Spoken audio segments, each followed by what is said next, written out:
नाज़रीन अस्सलाम वालेकुम, मैं अब्दुल वहाब। आज मिली वॉइस के डेली बुलेटिन आलमी शब रोज़ में आलम इस्लाम से हम आपके लिए लाए हैं अहम खबरें। सबसे पहले एक नज़र आज की अहम सुर्खियों पर। यूरोप में बढ़ते इस्लामोफोबिया पर शाये करेगा रिपोर्ट तुर्क। वज़ीर ख़ारजा अहमद चावशोगलू का बयान। भारत के सबसे बड़े एहतजाज शाहीन बाग की रूह रवां 82 साला बिल्किस बानो 500 मुतासिर कुन आलमी शख्सियतों में शामिल। अमरीका की तालिबान से अहद शिकनी बरकरार। अफ़गानिस्तान में दाइश जंगजुओं को रसद पहुंचा रहा है अमरीका, तालिबान का इल्ज़ाम। इंडोनेशिया में 3 बैंकों के इलाक़ से बना सबसे बड़ा बिलासूदी शरई बैंक। हुई 240 ट्रिलियन रुपयों की सरमायाकारी।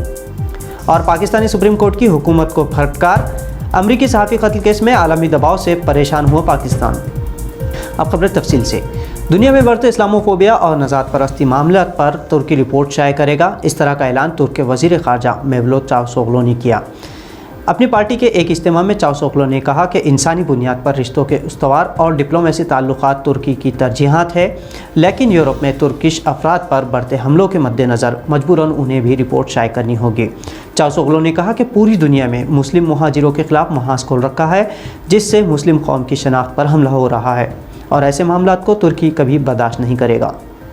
शाहीन बाग की दादी इस नाम से मशहूर 82 साला बिल्किस बानो को आलमी सतह पर 562 मुस्लिम अफराद की फहरिस्त में शामिल किया गया है। मारूफ अंग्रेज़ी अखबार द हिंदू के मुताबिक जॉर्डन की royal Islamic strategic studies centre यानी RISSC ने सारे आलम में 62 अफराद की फहरिस्त तैयार की। इस फहरिस्त में भारत में मुतनाज़ा शहरियती तरमीमी क़ानून यानी सिटीज़न अमेंडमेंट एक्ट CAA और नेशनल रजिस्टर ऑफ सिटीज़नशिप यानी NRC के ख़िलाफ़ अपने दस्तूरी हक़ को इस्तेमाल करते हुए भारत के दारुल हुकूमत दिल्ली में शाहीन बाग इलाक़े में एहतजाज की बुनियाद डाली थी। शाहीन बाग नामी ये तहरीक सारे भारत में मकबूल हुई और तकरीबन हर शहर में शाहीन बाग नाम से भारत की मरकज़ी हुकूमत के ख़िलाफ़ क़ानून वापस लेने पुरज़ोर एहतजाज किया गया। इस एहतजाज में करोड़ों अफराद शामिल हुए थे। जॉर्डन की इसी तंजीम RISSC ने शाहीन बाग की दादी बिल्किस बानो के अलावा चीन में उइग़ुर मुस्लिम अक़लियतों के साथ गैर इंसानी सलूक के ख़िलाफ़ आवाज़ बुलंद करने वाले इल्हाम तोक़ती को भी बाअसर शख्सियतों में शामिल करने के साथ साथ उन्हें मैन ऑफ द ईयर करार दिया है। तंजीम ने सियासी दर्जाबंदी में कश्मीर से ताल्लुक़ रखने वाले मीर बाइस फ़ारूक को भारत पाकिस्तान मज़ाकरात के लिए 10 बारसूख़ अफराद शख्सियतों में गर्दाना है। तंजीम की फहरिस्त में कश्मीर ही से ख़वातीन हुकूक़ के लिए कोशा डॉक्टर मुबीन ज़हरा को भी 562 मुस्लिम अफराद में शामिल किया गया है।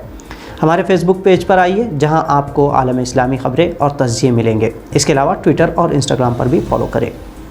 अफ़गानिस्तान से अमरीकी फ़ौज को खाली करने के तालिबान से मुआहदे के बावजूद अमरीका तख़रीबी सरगर्मियों में मुलव्विस है।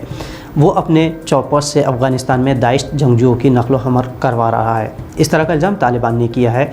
तालिबानी ज़िम्मेदार जो फ़िलवक्त ईरान के दौरे पर हैं, प्रेस TV के मुताबिक सभी अफ़गानी एयरपोर्ट्स और मीडिया पर अमरीका कब्ज़ा है और वही अफ़गानिस्तान में बाहरी जंगजुओं को ट्रांसपोर्ट मुहैया करवा रहा है। तालिबानी तर्जुमान के मुताबिक अगर अमरीका अपनी साजिश से बाज नहीं आता है तो तालिबान अपने मुल्क अफ़गानिस्तान के लिए पिछले 20 बरसों से दिफा करते आ रहे हैं और मुस्तक़बिल में भी वो इसी तरह दिफा करते रहेंगे। इंडोनेशिया में बिलासूदी मईशत को फ़रोग़ देने 3 बड़ी सरकारी बैंकों को इल्हाक़ करते हुए नया शरई बैंक बनाया गया है। ये बैंक शुरुआत ही में 240 ट्रिलियन इंडोनेशियन रुपया यानी 1.17 बिलियन डॉलर के तख़मीने वाला शरई बैंक बन गया है। ये शरई बैंक एशिया का 7वां सबसे बड़ा बैंक करार दिया गया है। इंडोनेशियाई सदर जोको विदोदो ने हुकूमत इंतज़ामिया वाली तीनों बैंकों को आपस में जम करते हुए नई शरई बैंक बनाकर इस हफ्ते से कारोबार शुरू करने की इजाज़त दी थी। कोरोना वबा के बावजूद बैंक को बेहतरीन अवामी ताउन मिलने की बात भी जोकोवी ने कही। अरब न्यूज़ के मुताबिक इस बैंक के इंडोनेशिया में 1200 से ज़्यादा शाखे और 2447 ATM सेंटर्स बनाए गए हैं, जहां 20,000 से ज़्यादा अफराद को रोज़गार फराहम किया जा रहा है। माशी डेटा के मुताबिक इस बैंक के असासे में 7.7% इजाफा हुआ है। लेबनान के हिज़्बुल्लाह ग्रुप ने लेबनान में इसराइल के जासूसी ड्रोन को गिराया है, जबकि इसराइल का मानना है कि ड्रोन तबाह तो हुआ है लेकिन वो हादसाती तौर पर गिरा है। इंग्लिश अल अरबिया खबर के मुताबिक हिज़्बुल्लाह ने अल मनार टेलीविज़न पर दावा किया है कि उन्होंने इसराइली ड्रोन को गिराया है और अब उस ड्रोन पर उनका मुकम्मल कब्ज़ा है। इधर इसराइल का कहना है कि एक ऑपरेशन के दौरान उनका ये ड्रोन ब्लू लाइन के करीब तबाह हुआ है और इससे किसी भी तरह की मालूमात हिज़्बुल्लाह तक नहीं पहुँची है। पाकिस्तान में साल 2002 में अमरीकी सहाफ़ी कत्ल केस में पाकिस्तानी सुप्रीम कोर्ट के मुलजिम को बरी की जाने के फ़ैसले पर अमरीका और अक़वाम मुत्तहिदा का पाकिस्तानी हुकूमत पर दबाव बढ़ता जा रहा है। इसी दबाव के चलते पाकिस्तानी हुकूमत ने सुप्रीम कोर्ट में मुलजिमीन को बरी ना करने की दरख्वास्त की थी। इसे पाकिस्तानी अदालत उस्मा ने आज मुस्तरद कर दिया।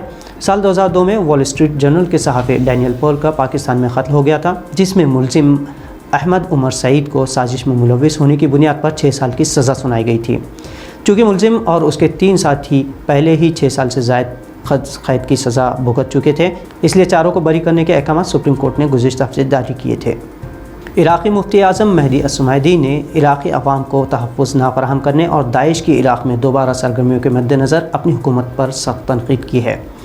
उन्होंने अवाम की फ़लाह के लिए इराक़ी वज़ीर आज़म मुस्तफ़ा अल-ख़दीमी की तवज्जो मबज़ूल करवाते हुए कहा कि अगर हुकूमत एहतजाज को रोकने की कोशिश करती है तो एहतजाजकार बाग़ियों में तब्दील हो जाएंगे, जिससे मुल्क की सूरत हाल बेहतर होने के बजाय ख़राब होगी।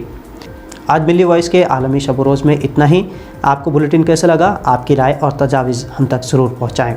दीगर तज़्ज़िया और ख़बरों के लिए आप मिली वॉइस को फेसबुक और यूट्यूब समेत दीगर सोशल मीडिया पर फॉलो और सब्सक्राइब कर सकते हैं। अब्दुल वहाब को इजाज़त दीजिए।